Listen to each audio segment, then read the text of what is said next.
we have some calls stacking up. So let's just dive on in to, let's go with Kevin. Let's go with Kevin in Georgia. Wants to talk about faith and slavery. What's going on, Kevin? What's up, guys? How you doing? Going good. Good. Yeah, so I wanted to jump right into it. Just to make it clear, I am a theist. I do believe in the Christian Yeshua, Jesus, God of Abraham.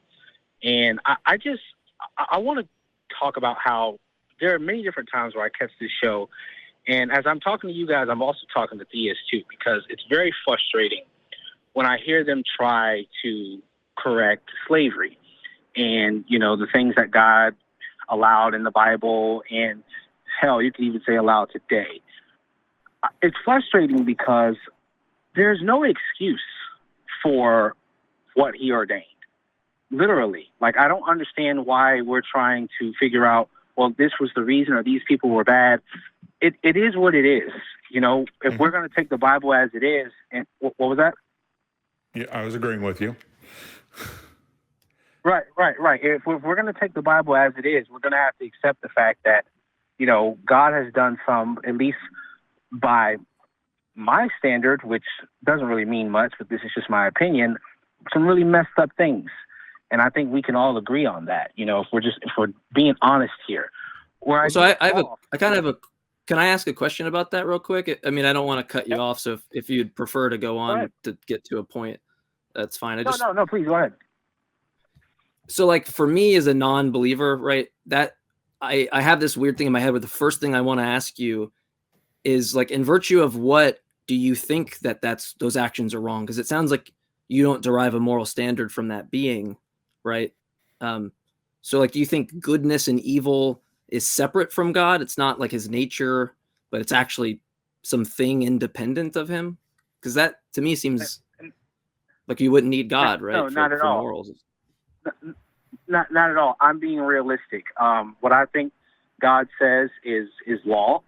What he asks me to do is what I'm supposed to do. Do I do it all the time? No. Do I agree? No. And I'm just saying that I have an issue with what he's asked.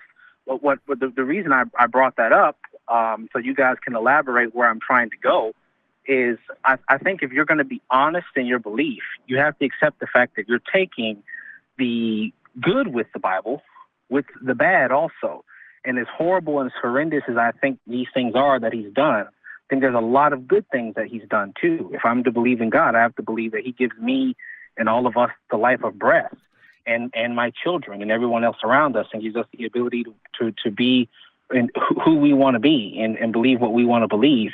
And I don't think you can find any religion, I'm going to be done so you guys can respond. So let me get this last part out. I don't think you can find any religion, any part on the planet when you can subjectively say this is horrendous, this is bad, yet here we are, you know, still living our lives, having an issue with maybe different religions or even where we live.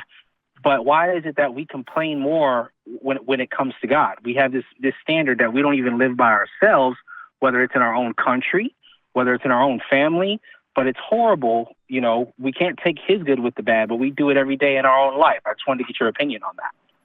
Well, I would like to know what you're using as your standard for good and evil. So I use human happiness of the population of humanity on this planet. And things that contribute to that happiness are good. Things that take away from that happiness of the population are bad. What are you using for a standard for good and evil to call anything God does in the Bible good or bad? Well, I could say I'm using my own, but I don't think that standard exists without him. Personally, Jim, if me and you are talking face to face, I agree with you that anything that does not hurt us is seemingly good for us. We agree there, and that's something I want to make clear in this call. Is that I'm not quite saying that. Although for the purpose of this call, I mean, I guess we can go with that for the moment. But I mean, where does the standard? I mean, where does your standard come from? If it's not coming from God, where does it come from? I'm saying it is coming from God. I'm saying that doesn't mean I agree with it. personally. Oh, so God can, But the God you believe in can do evil. Absolutely. In my opinion, sure. Is it better to do good or evil? If your God commands you to do evil, why is it okay to do evil in God's name? Because I'm saying that it's evil to me. I think that's subjective completely. Even though I think that would be wrong, I don't think it matters what I think, is what I'm getting at. I think the fact of evil is irrelevant. So with my the standard I choose, happiness of the population of the human population of the planet is subjective. However, I can make objective measurements against that subjective standard, and so I can be very objective about whether or not things like abortion, slavery, social programs, etc., are good or evil based on that. We can measure happiness of the population based on those things, and so I can make an objective measurement against that subjective goal. How do you measure evil? That when God tells you to do it, how do you make that measurement? I don't, and that's what I'm saying is, in all actuality, I do, because I'm human and I've been brought up to believe certain things and I have my own opinion. But what I'm trying to say is, whether I do or I don't, it doesn't make a difference. And when I brought up everything else around the planet, I mean, I just cooked lamb today with cheese and it was delicious. Yet in another part of the world, I'd probably be thrown in prison for that. So that might be evil to them, but to me, it was delicious. So I'm trying to say it doesn't matter what they think or what I think. What's the word I'm looking for? I'm being submissive to God and what he says is right and wrong. And I include that good and that bad part. So in World War II, when we tried all of the German officers for crimes against humanity because they were just following orders and rejected that defense, were we right to do so? If you're just following God's orders, should we allow you to do that, or should we prosecute you to the fullest extent of the law? Yes, I think we should. And what I'm getting at is, I and you may agree that doesn't make us right. And at the same time, we're still doing that. Ultimately, we don't want to go there. Do you not kind of see there's kind of an issue, like, at least because it sounds like you're saying, like, under no circumstance should, like, X occur, and you think that's true, right? But then foundationally, with the God you believe in, you're saying he has reasons to either allow or to condone those things, whether it be slavery or whatever thing you want to pick out. And that seems to be straightforward, like a contradiction, right? Because, like, that just contradicts. Okay. Like, the only thing that you are doing, which is what Jim's getting at, is you're at a level of obedience, right? When I talk about morality, thinking about something I should or should not do, right? If God has reasons by your own lights to allow these certain things, or he thinks that they should be done, well, then that's what should be considered good by your standard. And you're having conflict with that. You're saying, I don't agree with that, right? So instead, what you end up doing is defaulting to obeying, right? That's not morality. You're, like, confusing morality and obedience. Okay. And I want to say this because I'm not, like, trying to brush that off. I want to give an analogy because Jim is really good at either picking part or explaining the analogies better. This is a bad example, but this is the only thing I could think of. I'm coming from a perspective of if I'm on a football team and I've got a coach and he calls a play that I do not like for no reason at all, and I have a problem with it, but I'm still going to do it. I'm still going to run that play, and I'm not going to do it out of just blind ignorance. I believe that having God in your life brings a lot of positivity. So just like I would believe that my coach is calling the right play, sounds dumb, but we win a lot of games, and it works when we do what he tells us to do. So I'm going to put my head down, and I'm going to do what's asked. So I might be confusing morality with obedience, but that's the analogy I'm trying to bring up here. Because you're literally saying you think this is something you shouldn't do, and then you default to, like, well, regardless of my attitude towards what I think is, a moral fact, I just default to the fact that some mind says it, which, by the way, wouldn't be objective. It would just be subjective. All you're saying is, God desires this thing or his nature is such a way, and that you're going to be in accord with that. But that's just like as subjective as me looking to my nature, right? And deciding what I think should be done. But you're just like actually removing your own agency from it, just saying, I need to default to this thing. It doesn't actually matter about whether or not something was intrinsically wrong, whether there was a victim, whether someone was hurt. All of that, by your view, will just be washed away with the fact that all you have to do is ignore the pain, the suffering, the commitments that are destroyed, relationships that are destroyed, and actually just favor the reasons that God has to have those things. And that seems absurd to me. And what is God's game that he's trying to get us to win? What is that game?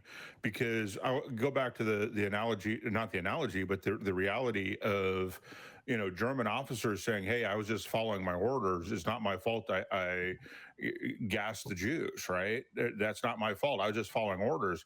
And we said, that's not good enough. You have to exercise your own morals and your own ideas.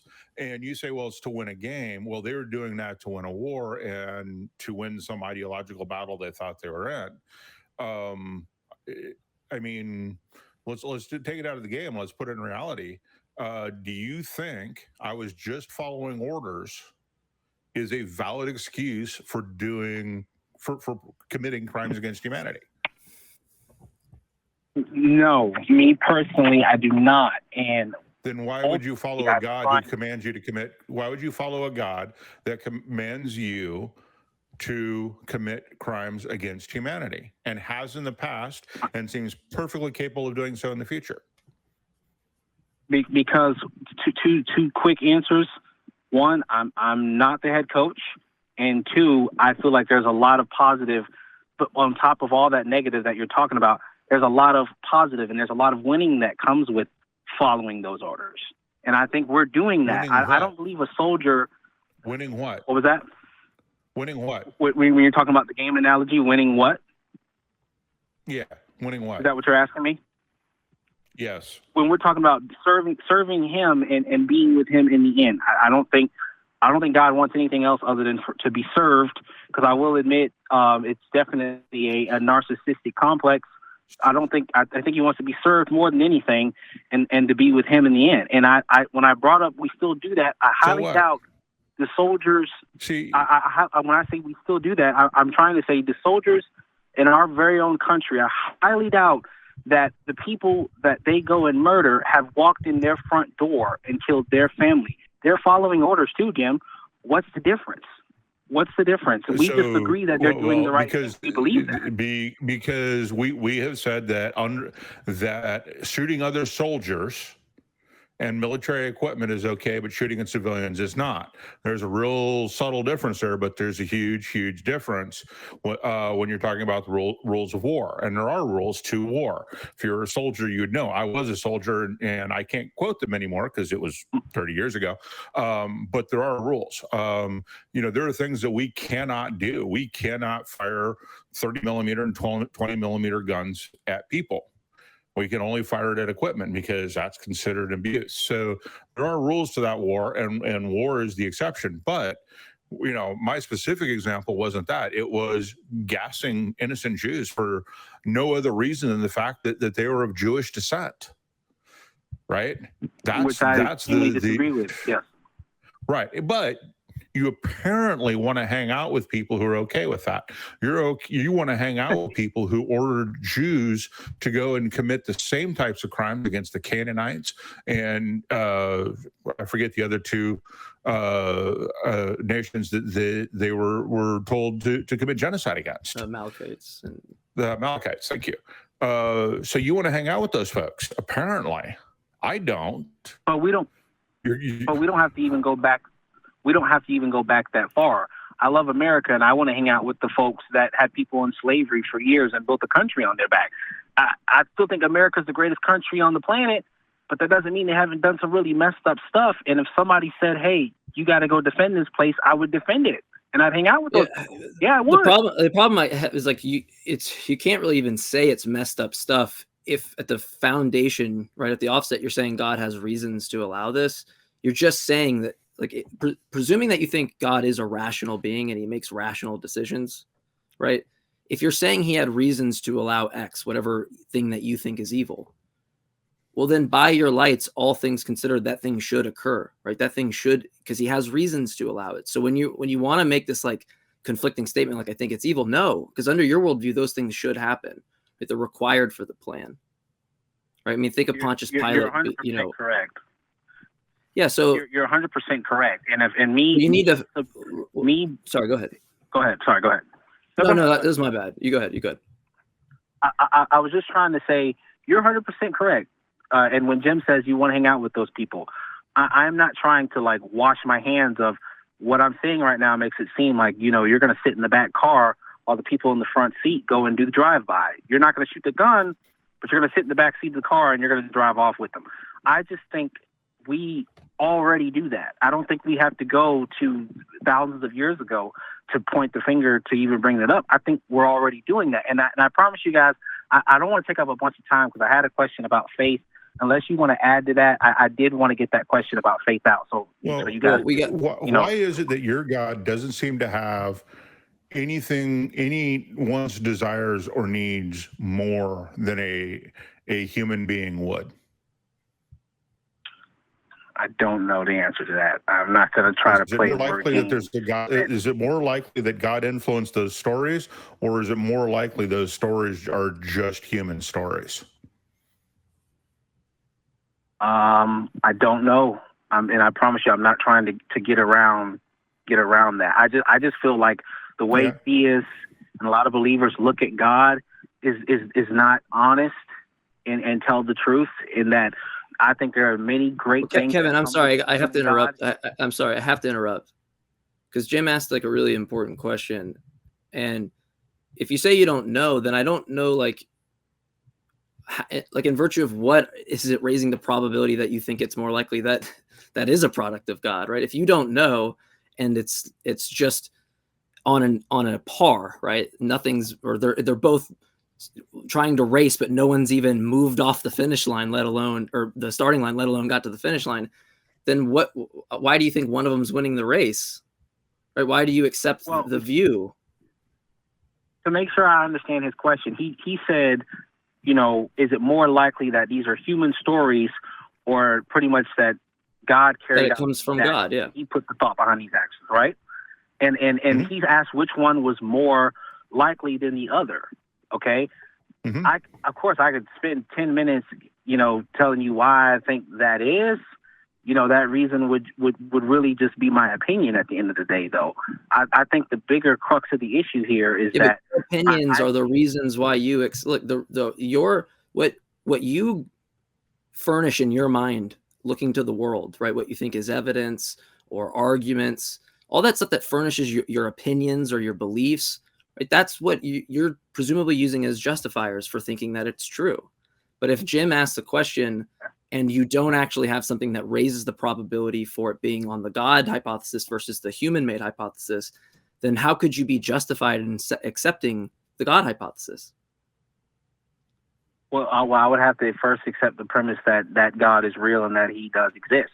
And I have done that. So if I have to answer Jim's question, but that would just beg the question, right? I mean, like I could just say God doesn't exist and it's more likely humans, and just not look at any of the data of religions or people making up stuff. And then I would be on the same boat as you. I would just be like, I don't really care about doing the work. I'm just going to presuppose my answer and then start from there. It's like, well, I can do that with anything, literally anything. I can do that you can do that. But the whole reason why I brought up this first topic was when I'm hearing about the negative things that the supposable God has done, and slavery probably being the worst of them all, which is why I use that as an example. I only brought that up to say that although I have an issue with that, and you too as well, it doesn't make a bit of the difference. And it doesn't make a bit of difference that if we feel like he's wrong in that aspect, okay, somebody could very well agree or disagree with me. And who's right seems to be like a never-ending cycle. So I don't see why that would be used as the only tipping point for why you wouldn't want to follow this being when there's a lot of positive that comes with it. And that's why I use the analogies of country. Look, I don't think me or Jim are concerned about utility. If like the lucky sock drawer No. gives me good days or makes me play basketball really good, like that's great, but that adds nothing to preserving the truth value, right? Doesn't make it true, doesn't preserve it being true. Nothing about that gains us access to it being true. It's just like it's utility for your mind, right? But I can do that with anything. I mean, before if I play like a show with a band or something and I'm nervous, I do things in my head to bring me down. I don't really understand like what that makes, how that reflects of anything true in reality, right? It only reflects things going on in your head. No. I was hoping we didn't, because I know you guys got a long line. I didn't even get to the second thing I want to talk about. But calling you guys today had nothing to do with proving the existence. Calling you guys today was to shine a spotlight on the fact that we're asking questions as to why would you follow a God that would do this or allow that, but you're standing on soil that does different things and does this and allows that, and we're not saying a word about it. But it's not because it's so horrible. It's because there's a lot of great that comes with it as well. So if we're going to use that spectrum and that ruler for him, why not use it for the very soil you stand on too?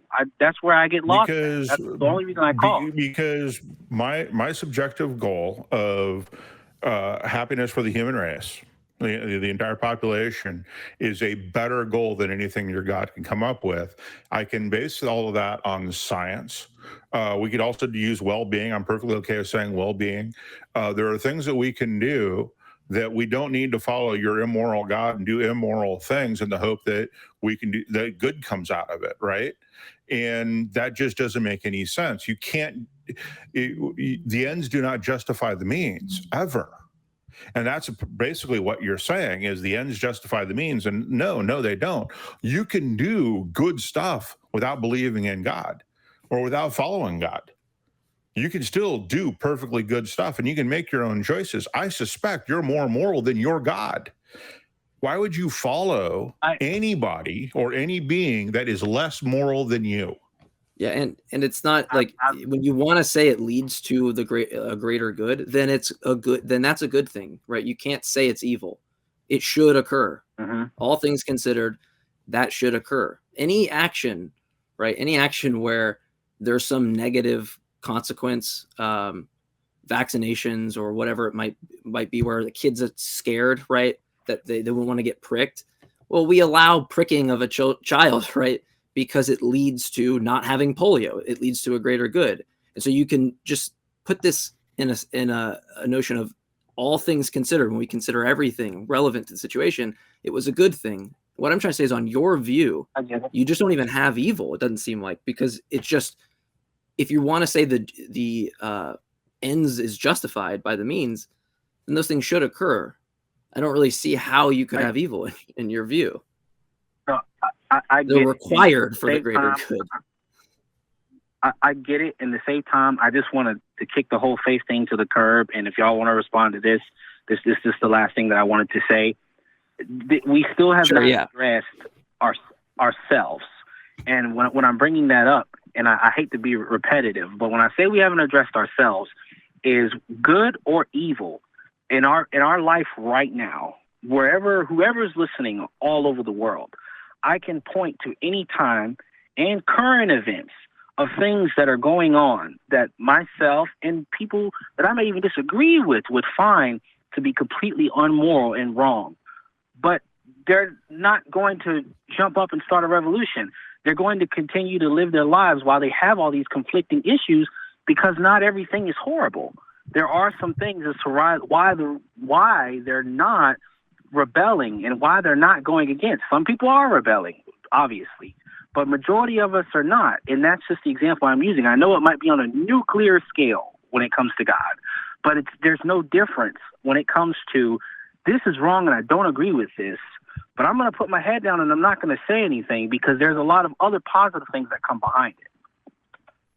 All right, we gotta move on, but I'm just going to ask you two questions before we move on. Do you think that God could have created us in such a way where we all freely do good like he does?